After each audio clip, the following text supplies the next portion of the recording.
Okay, so this is practice problem 23.2 from the homework. And the problem states, what is the strength of the electric field at the position indicated by the dot? They're talking about this dot here, and they've given us this figure. We have one charge here, Q1 is equal to 8 nanocoulombs, and then we have another charge down here, which is equal to 9 nanocoulombs.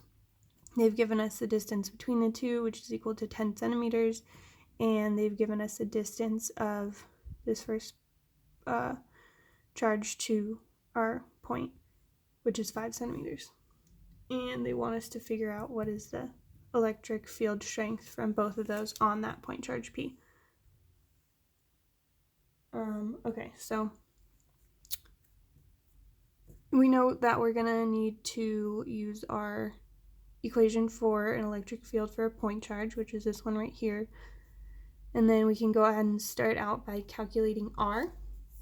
So the distance from the second charge to that point, and that we just use Pythagorean theorem, and we get R squared equal to 0.0125 meters squared.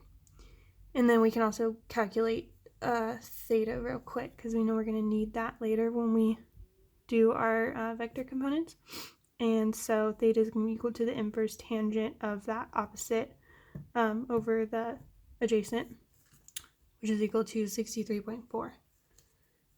Okay, so for that first electric field from the first charge, we take our Q, 1 over 4 pi times epsilon naught times Q over R squared. And be very careful here, because it might be confusing because you see the R here, but we need to remember that R is just the distance from the charge to that point P. So for this first charge here, we're only going to need that 5 centimeters. We're not looking at any of the other stuff. So we just take 5 centimeters, which I converted to meters. And for that one, we get 28,774 newtons per coulombs, and that's just in the I hat direction, so just along the x-axis. And then for the second charge, calculating the electric field strength for that one, same thing, 1 over 4 pi epsilon naught, and that's going to be times the 9 times 10 to the negative 9 coulombs. And then for that one, we are going to need R that we calculated, so that R squared is just 0.0125 squared, or already squared, meter squared. And then, so calculate that, we get 6,474 newtons per coulomb. And then, so for this one, we are going to need to break it down into its components. So to start out by calculating the strength along the x-axis, or in the I hat direction, we just take that field strength and multiply it by the cosine of theta, which we calculated up here. So doing that, we get 2,899 newtons per coulombs in the I hat direction for the second charge. And then in the y hat direction, we just take the sine of theta, because we're looking at the opposite over hypotenuse. And for that one, we get 5,789 newton per coulombs in the j hat direction. So now that we have all of our components from both of the charges, we can just calculate our net field. So we take those two I hats plus the one j hat, and we get the net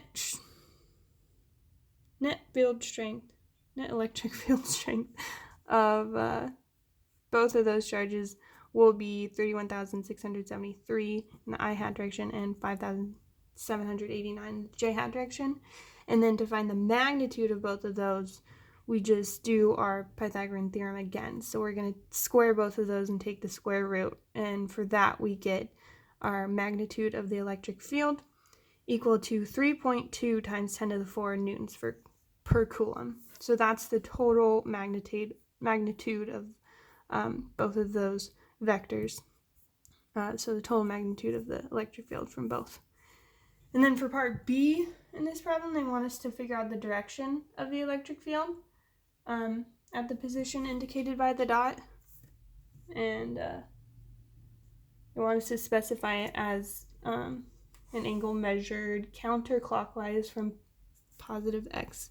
So yeah, so I've labeled that one as angle phi there. So to calculate that, once again, we just need to take the inverse tangent of that. For this one, it'd be,